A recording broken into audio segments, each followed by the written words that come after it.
Bismillahirrahmanirrahim. Assalamualaikum warahmatullahi wabarakatuh. Waalaikumsalam warahmatullahi wabarakatuh. Yang terhormat Bapak Kepala Sekolah SDN Negeri 3 Mokowetan, yang kami hormati Bapak, Ibu Guru dan tenaga pendidikan SDN Negeri 3 Mokowetan. Sebelumnya marilah kita panjatkan puji syukur kehadirat Tuhan Yang Maha Esa, Allah Subhanahu wa Ta'ala, yang telah melimpahkan rahmat-Nya kepada kita semua sehingga pada kesempatan siang ini kita masih dapat berkumpul di ruang kelas SDN 3 Mokowetan dalam acara pengimbasan budaya positif di lingkungan kelas dan sekolah oleh saya sendiri, Ika Lisniati, calon guru penggerak angkatan 10 Kabupaten Wonogiri. Langsung mawon ya Bapak Ibu. Di materi kami 1.4 yaitu tentang budaya positif di sekolah. Latar belakang yaitu suasana positif sangat mendukung dalam menciptakan pembelajaran yang kondusif. Karena dengan suasana positif, murid dan guru akan menemukan suatu kondisi pembelajaran yang menyenangkan, sehingga proses pembelajaran dapat berjalan tanpa adanya beban, tekanan, tetapi berdasarkan suatu kebutuhan anak. Suasana positif juga akan membantu menggerakkan moral yang positif bagi murid, sehingga karakter murid tidak hanya terbentuk dari akademik atau intelektualnya saja, tapi juga dari lingkungan yang ada.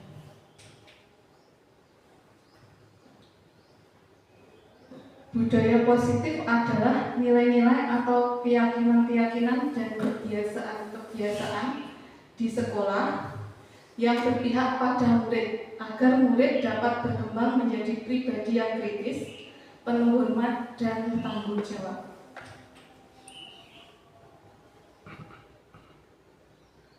Disiplin positif adalah merupakan suatu cara penerapan disiplin tanpa kekerasan dan ancaman yang dalam prakteknya melibatkan komunikasi tentang perilaku yang efektif antara guru dan muridnya.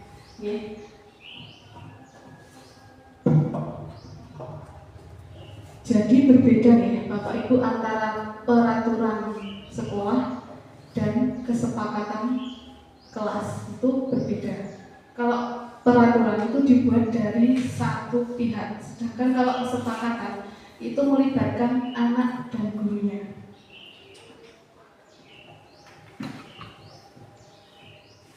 Disiplin positif dalam penerapannya, murid diajarkan untuk memahami konsekuensi dan perilaku mereka. Selain itu, disiplin positif juga mengajarkan murid tentang tanggung jawab serta rasa hormat dalam berinteraksi dengan lingkungannya. Jadi, disiplin positif merupakan salah satu penerapan disiplin yang bertujuan untuk menumbuhkan kesadaran serta memperdayakan murid untuk melakukan sesuatu tanpa sogokan, ancaman maupun hukuman. Jadi anak tidak merasa ketakutan dalam melakukan disiplin positif itu. Nah, di sini disiplin positif yang akan melahirkan nilai-nilai kebajikan yaitu nilai kebajikan dari profil pelajar Pancasila, yaitu yang pertama beriman dan bertakwa kepada Tuhan Yang Maha Esa, yang kedua berkebinekaan global, yang ketiga bergotong royong, yang keempat mandiri, yang kelima bernalar kritis, dan yang terakhir adalah kreatif. Nah, Bapak Ibu, ini kemarin kami hari Sabtu mencoba membuat kesepakatan kelas. Di situ tertera kelas 4 dan kelas 5, namun ini masih sebatas di pembelajaran PJOK. Untuk kedepannya, jika disiplin kelas itu untuk kelas bisa ditambahkan sesuai dengan kebutuhan masing-masing kelas. Ini bisa berbeda antara kelas 4, kelas 5, dan kelas 6.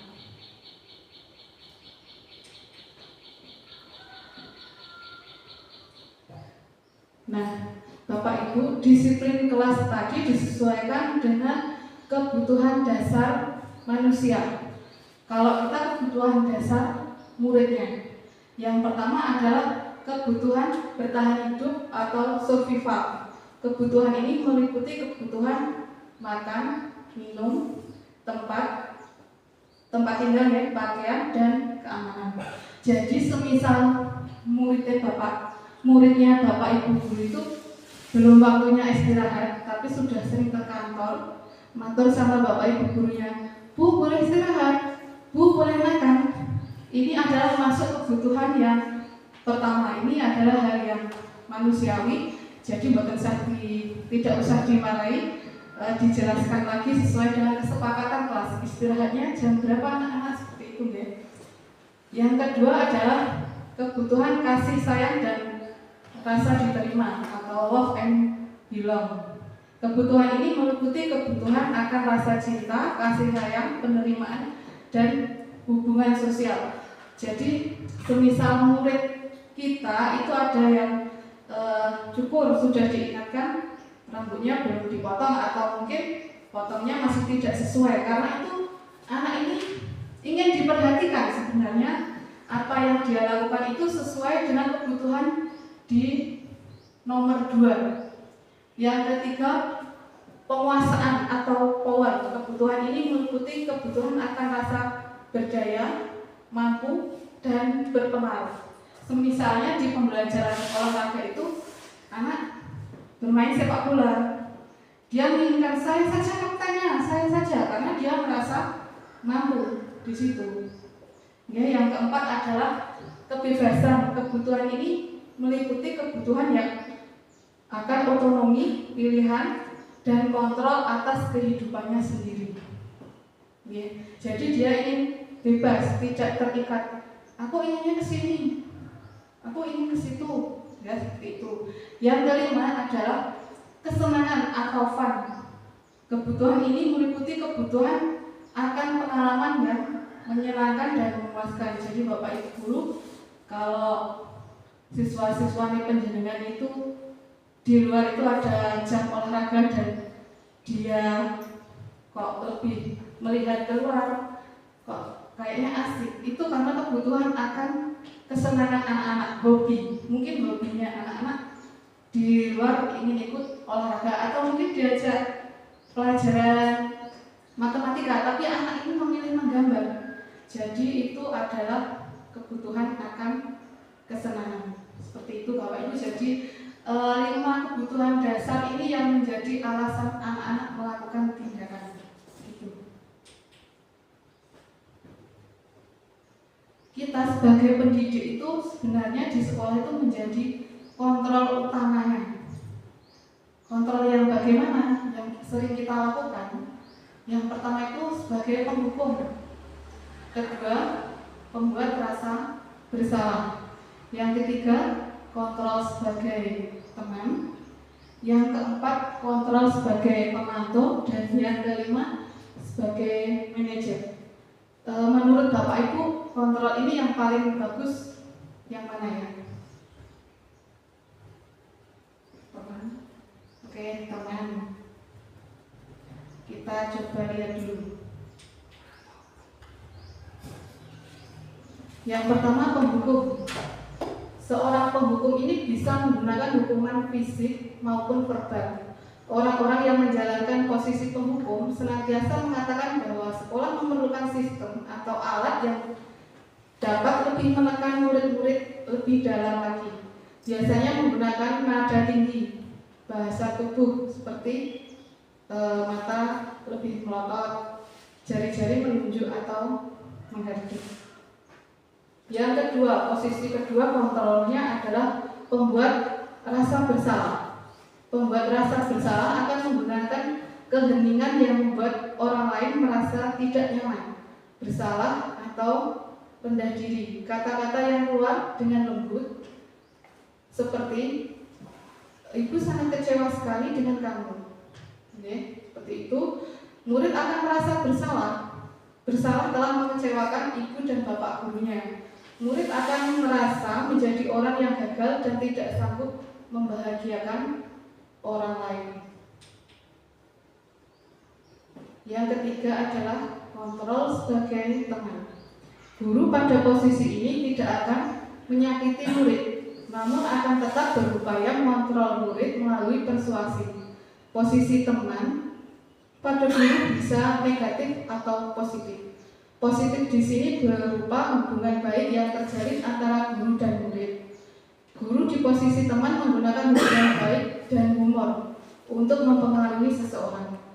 Mereka akan berkata, "Ayo bantu, Bu Guru minta tolong ya," seperti itu.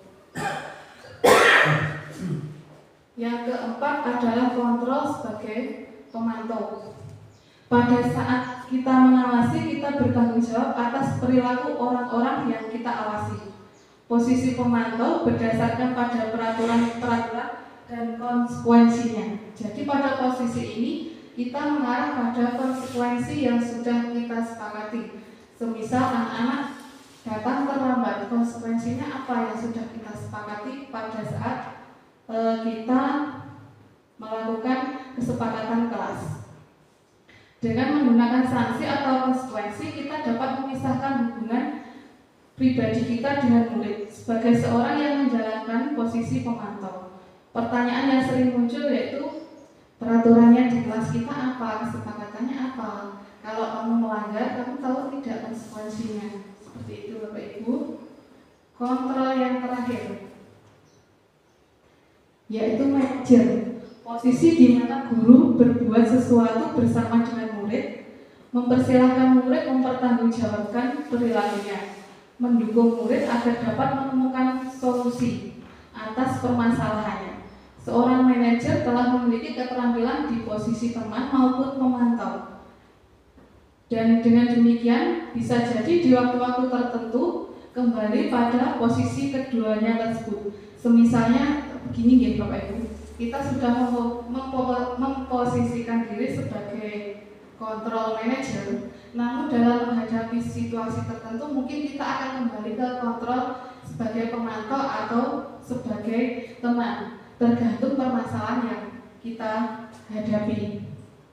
Namun di posisi manajer ini tidak hanya sekedar sampai di konsekuensi, tapi kita sebagai guru juga mampu membantu anak mencarikan solusi dari permasalahan yang dihadapi. Semisal anak terlambat, kita cari masalahnya apa, konsekuensinya bagaimana, dan solusinya apa agar tidak terjadi keterlambatan lagi.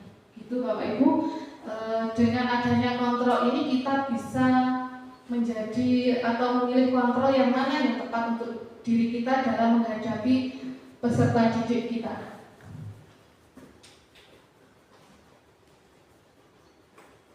Jadi Bapak, ini ada video tentang kontrol 5 kontrol tadi.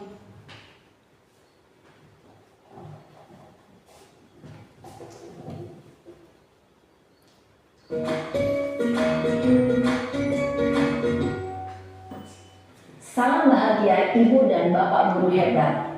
Dalam penerapan disiplin positif restitusi, salah satu program yang dikembangkan adalah 5 posisi kontrol. 5 posisi kontrol dalam restitusi adalah proses perjalanan seorang pendidik agar dapat mengenali dirinya. Pada video kali ini, kita akan membahas tentang 5 posisi kontrol yang dikembangkan oleh Brian Dawson dan contoh penerapannya.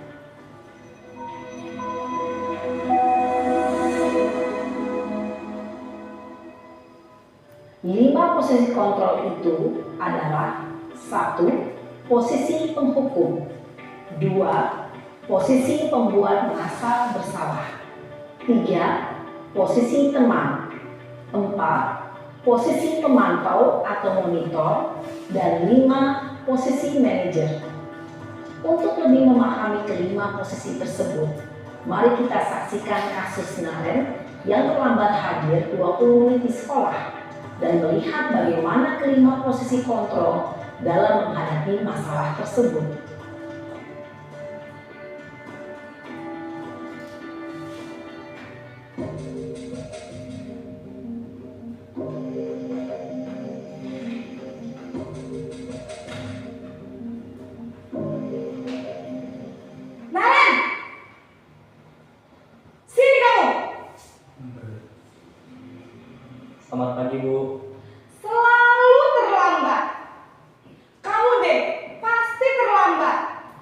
Maaf Bu, saya Apa?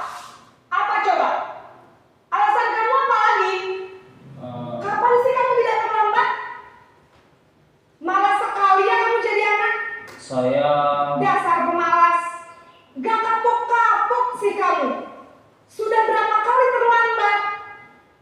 Sana, kamu keliling lapangan basket 2 kali. Kenapa saya harus keliling lapangan basket Bu? Kenapa? Kamu melawan ibu? Berani-beraninya jawab. Sudah terlambat, masih berani jawab pula. Sekarang, keliling lapangan basket 5 kali sekalian. Biar kapok. Cepat.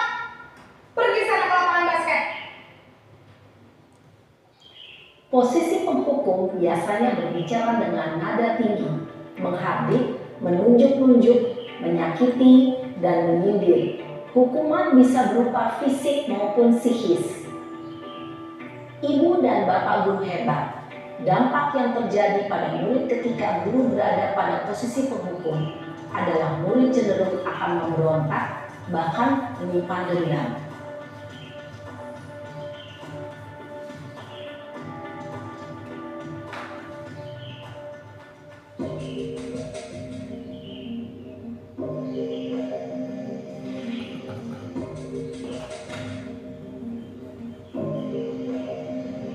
Naren!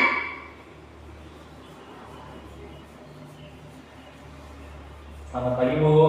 Naren, kamu kenapa terlambat lagi, nak?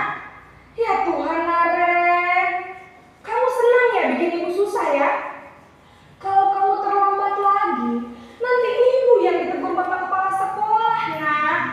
Disangka ibu tidak bisa membina kamu. Duh, gimana ini? Maaf Bu.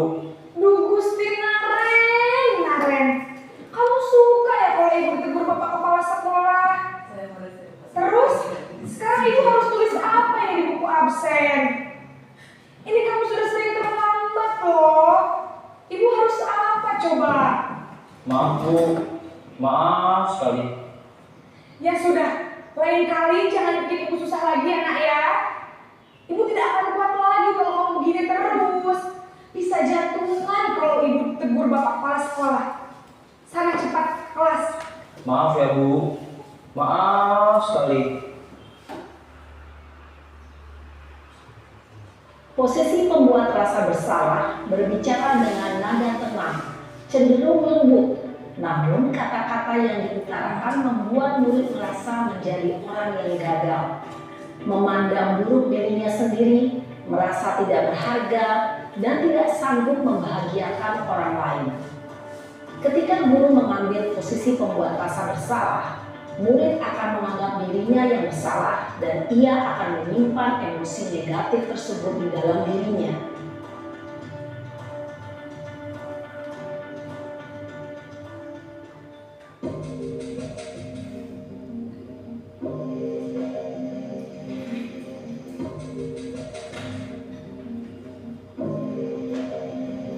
Naren!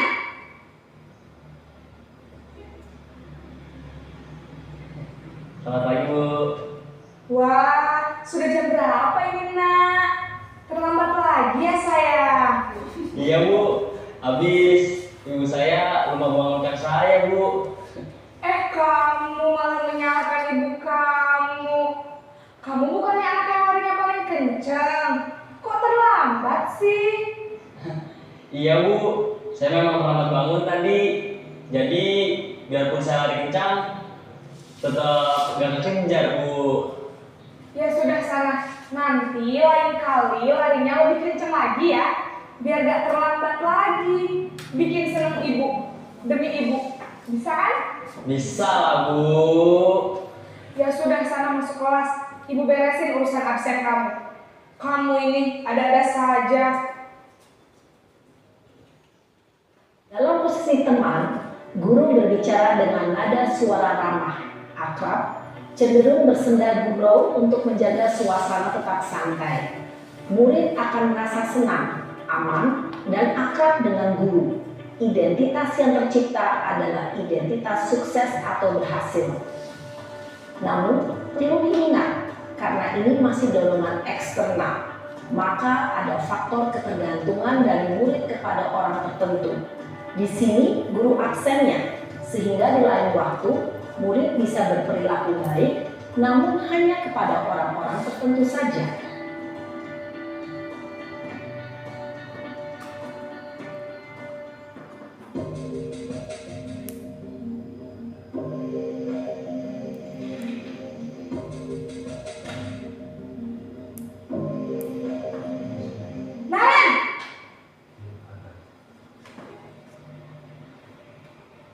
Selamat pagi, Bu.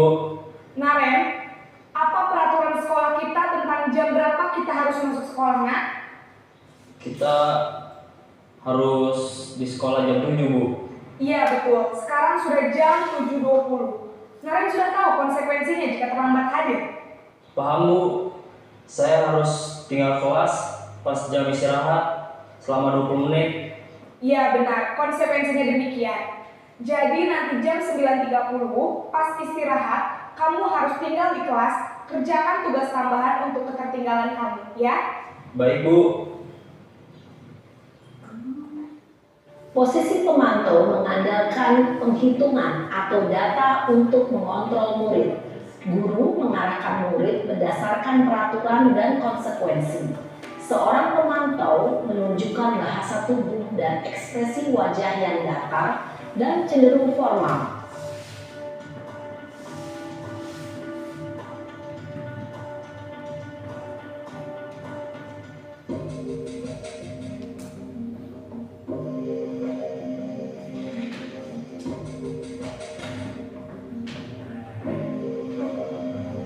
Naren!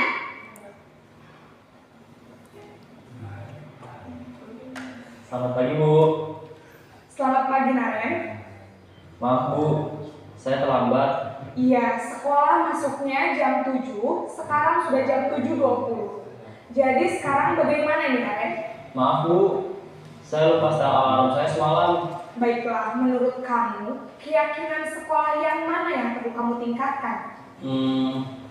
Menghargai diri sendiri dan orang lain mungkin, ya, Bu. Setuju. Jadi, apakah Naren meyakini prinsip saling menghormati tersebut? Iya, Bu. Saya meyakininya. Apakah Naren bersedia memperbaiki masalah keterlambatan ini? Bersedia, Bu. Bagaimana kamu akan perbaiki masalah keterlambatan ini? Saya akan coba untuk tidak lupa menyetel alarm saya, Bu. Baik, kalau Naren lupa menyetel alarm di rumah, ada orang yang kira-kira bisa bantu mengingatkan tidak? Ada, Bu. Kakak saya, Kak Emma. Ada lagi selain Kak Emma? Selain Kak Emma, ada ibu saya. Baik, jadi yang mengingatkan Naren adalah Kak Emma dan ibu kamu ya? Kira-kira akan mulai setel alarm kapan nih Naren? Setelah pulang sekolah, akan segera saya lakukan. Baik, jadi Naren akan setel alarm untuk bangun besok pagi dan akan diingatkan oleh kakak dan ibu dan Naren ya. Ada lagi yang mungkin perlu dilakukan Naren agar tidak terlambat bangun lagi? Tidak ada, Bu. Baik Naren, terima kasih untuk kerjasama kamu. Sekarang kamu perlu kembali ke kelas untuk belajar. Baik, Bu. Terima kasih. Posisi manajer adalah posisi kontrol yang disarankan untuk membimbing murid memiliki sikap disiplin yang positif, yaitu murid yang mandiri, bertanggung jawab, dan dapat memecahkan masalah. Tujuan dari posisi ini adalah agar murid dapat berefleksi atas tindakannya. Guru akan dengan tulus memberikan pertanyaan-pertanyaan bermakna, sehingga membuat murid dapat belajar dari kesalahannya dan mencari sebuah solusi untuk menyelesaikannya. Ibu dan bapak guru hebat, setelah mengamati adegan kelima posisi kontrol tadi, kira-kira posisi mana yang paling ideal? Posisi mana yang dapat menunjang motivasi intrinsik murid? Ya, tentu posisi manajer. Posisi ini memang posisi ideal yang ingin dituju setiap pendidik. Pada posisi inilah, guru dapat menerapkan disiplin positif yang berpihak pada murid, yang memerdekakan murid. Perjalanan seorang pendidik tentunya tidak mudah. mudah untuk sampai pada posisi seorang manajer. Namun, tujuan kita pasti, yaitu menciptakan murid-murid yang mandiri, merdeka, dan bertanggung jawab. Semoga penggambaran 5 posisi kontrol yang telah diperlihatkan ini dapat menjadi ajang refleksi bagi kita semua, agar dapat terus mengasah dan menerapkan disiplin positif yang memerdekakan murid. Mari terus berlatih dan bersemangat. Selamat menerapkan. Salam dan bahagia, Ibu dan Bapak Guru hebat.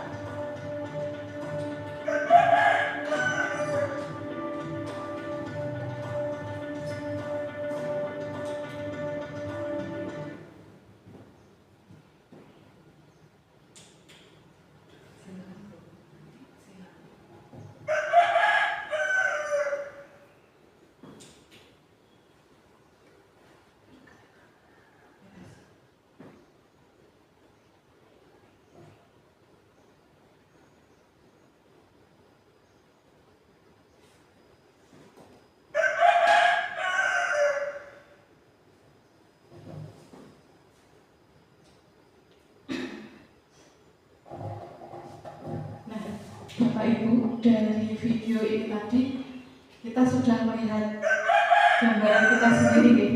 Kita itu ada di posisi yang mana? Sebagai kontrol yang baik tentunya adalah di posisi kontrol sebagai manajer. Kalau penghukum ini kita tidak mau mendengarkan alasan anak yang terjadi di anak apa itu, kita tidak mau menerima. Kita hanya tahunya anak terlambat dari satu kasus permasalahan ini tadi, kita menghadapinya dengan 5 kontrol yang berbeda, tampilannya seperti tadinya. Mudah-mudahan dengan 5 posisi kontrol ini Bapak Ibu dan saya sendiri bisa memilih kontrol yang mana yang tepat untuk peserta didik kita. Nah, setelah kita melakukan kontrol yang tepat, Bapak Ibu, tentunya kita akan memberikan solusi untuk anak-anak. Nah, apakah ini akan selalu berhasil ke anak-anak untuk menerapkan budaya positif, Bapak Ibu? Ternyata ini susah, bukan hal yang mudah, karena yang terjadi tidak hanya kontrol positif saja, bisa jadi yang terjadi itu malah negatif. Tergantung situasi dan kondisi yang dihadapi anak-anak. Semisal sesuai dengan kebutuhan tadi yang pertama, kebutuhan dasar untuk bertahan hidup. Nalurinya anak-anak ini sudah tersedia di rumah makan, sudah terpenuhi oleh orang tua. Namun bagaimana dengan anak yang kondisinya di bawah rata-rata? Kemungkinan kalau mereka tidak bisa mendapatkan dari orang tua, bisa jadi anak ini akan mengambil. Kalau meminta izin itu masih bagus, maka anak ini akan mengambil di tempat orang lain. Nah, dari itu untuk mengantisipasi atau untuk memperkuat lagi 5 posisi kontrol yang akan kita lakukan, yaitu segitiga restitusi. Yaitu yang pertama itu ada menstabilkan identitas, yang kedua validasi tindakan yang salah, yang ketiga adalah dengan menanyakan keyakinan. Bapak Ibu, yang menstabilkan identitas ini ada di garis datar ini. Dengan penguatan, kita bisa memberikan penguatan ke anak-anak seperti yang kalimat di bawahnya. Setiap orang pasti melakukan kesalahan. Yang kedua, kamu bukan satu-satunya orang yang melakukan kesalahan. Namun kita lanjutkan dengan bertanya, kita mencari alasan. Di sini kita menggali informasi sebenarnya apa yang melatar belakangi anak-anak melakukan tindakan yang salah tadi. Manusiawi kita itu pasti melakukan kesalahan seperti itu. Jadi anak itu dibawa ke situasi dia nyaman untuk mengutarakan, menyampaikan dan mengakui kesalahannya. Posisi kedua yaitu validasi tindakan yang salah. Kamu tentu punya alasan mengapa melakukan itu. Di sudut yang sini. Adakah cara yang lebih efektif untuk mendapatkan apa yang kamu butuhkan? Semisal anak-anak tadi mengambil makanan di warung. Kenapa kok mengambil makanan? Seperti itu. Terus adakah cara yang efektif selain mengambil makanan? Lebih baiknya minta izin atau bagaimana? Yang ketiga yaitu tentang menanyakan keyakinan. Nilai-nilai yang telah disepakati tadi. Semisal anak tidak bawa pulpen tapi langsung menyomot ke temannya. Nilai keyakinan apa yang sudah kita sepakati? Apakah yang kamu lakukan itu sudah benar atau belum? Sudah sesuai atau belum? Kamu ingin menjadi orang yang seperti apa? Itu adalah di bagian menanyakan keyakinan. Ya. Yang pertama tadi menstabilkan identitas. Berbuat salah itu tidak apa-apa. Tidak ada manusia yang sempurna. Saya juga pernah melakukan. Kita bisa menyelesaikan ini.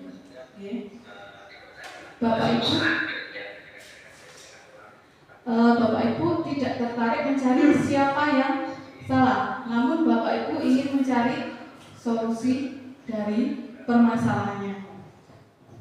Kamu berhak merasa seperti itu. Jadi malah dikatakan semisal ada anak yang marah, tantrum, itu kita malah menguatkan. Kamu merasa seperti itu kalau kamu memang diajak temanmu.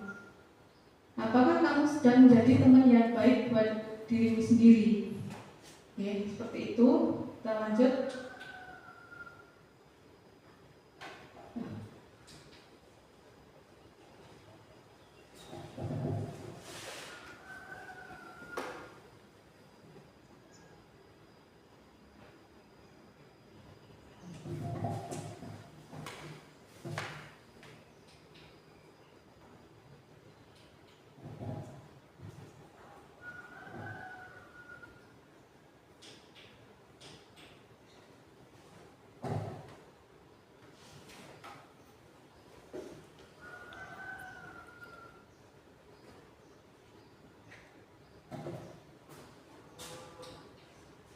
Ya, untuk yang kedua tadi sudah saya jelaskan di sini.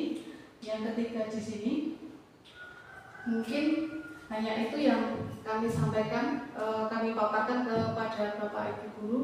Semoga apa yang saya sampaikan ini dapat bermanfaat untuk anak-anak kita. Tentunya ya, kita saling bersinergi, saling bekerja sama untuk kemajuan sekolah kita. Tentunya dengan segala posisi yang kita miliki, kita dapat menentukan mana yang akan kita pilih nantinya ke depan. Itu Bapak Ibu. Sedikit pantun buat Bapak Ibu. Makan siang hari, makan kuaci, dimakan bersama Bu Asih. Demikian pemaparan saya hari ini. Atas perhatiannya saya ucapkan terima kasih. Akhir kata, wassalamualaikum warahmatullahi wabarakatuh. Mungkin ada tanggapan dari Bapak Kepala Sekolah atau Bapak Ibu Guru. Monggo.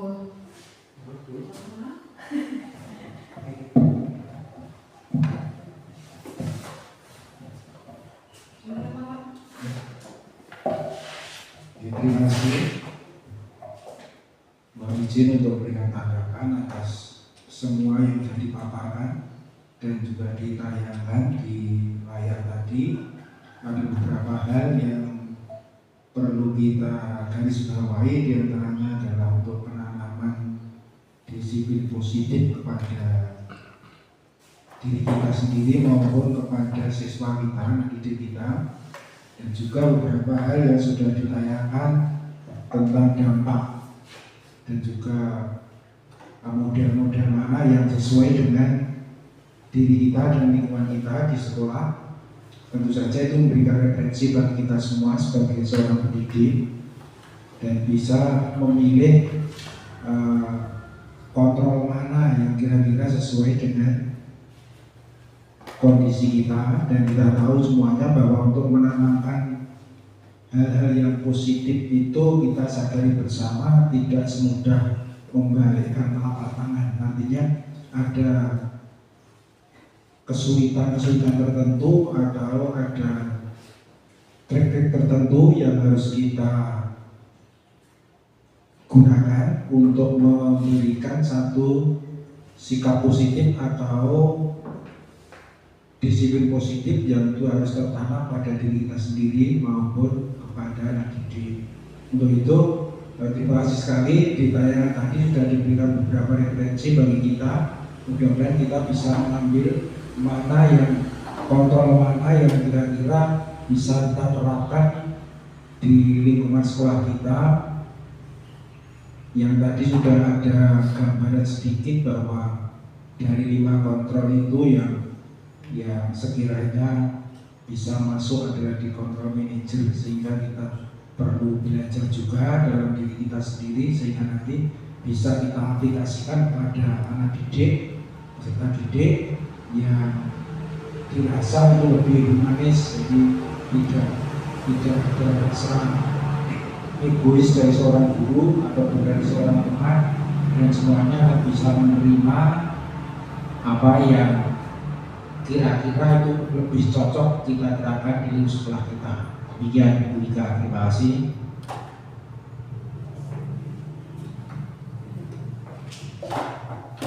Bapak Ibu, terima kasih telah bergabung dalam acara ini. Untuk selanjutnya kita acara santai mawon bebas.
Ferdias, sini.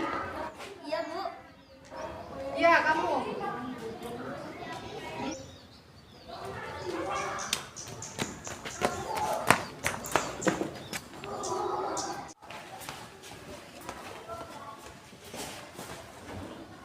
Selamat pagi, Bu Ika. Selamat pagi, Mas Ferdias. Mas Ferdias, tahu tidak Bu Guru memanggil Mas Ferdias ke sini? Mungkin tentang tugas kemarin, Bu. Nah, itu tahu. Nah, tapi kemarin Mas Ferdias masuk kan? Masuk, Bu, tapi tidak mengerjakan tugas dari Bu Ika. Tidak mengerjakan tugas dari Ya, Mas Ferdias, semua orang itu pasti melakukan kesalahan, termasuk Bu Guru. Tapi seseorang itu melakukan kesalahan pasti ada alasannya.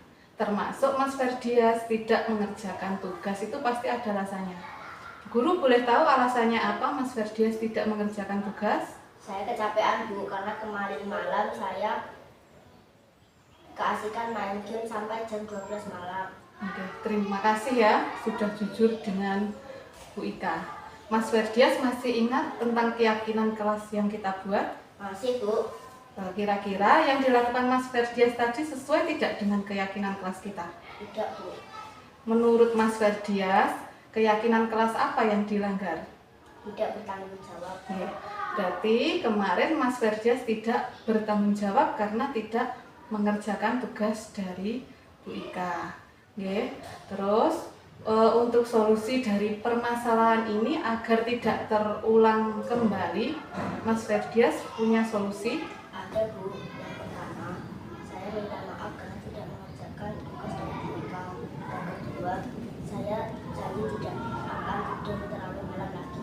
Dan yang ketiga, saya akan mengerjakan tugas dari Bu Ika dan saya akan mengumpulkan besok pagi.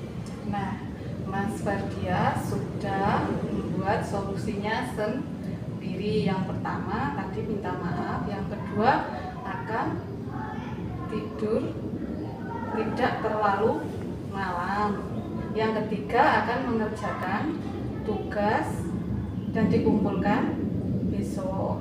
Oke.